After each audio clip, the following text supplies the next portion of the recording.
দাদা এটা কি চাল ইউজ করো? ফ্রাইড রাইসের চালই। প্যারিস ফ্রাইড রাইসের যে চাল সেই চালই ইউজ করা হয়। ফ্রাইড রাইসের যে চাল সেটাই। রাইসের কোয়ান্টিটি কিন্তু খুব ভালোই আছে, আর চালের সাইজ কিন্তু বেশ ভালো, লম্বা লম্বা, একদম লম্বা লম্বা দানা আছে।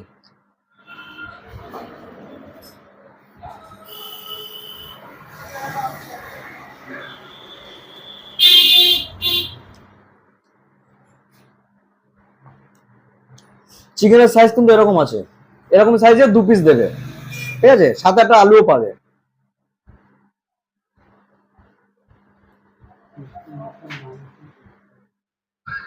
তো চিকেন দিয়ে একবার খাওয়া যাক, চলো।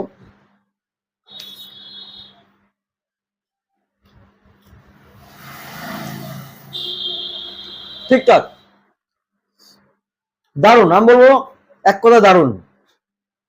মানে 50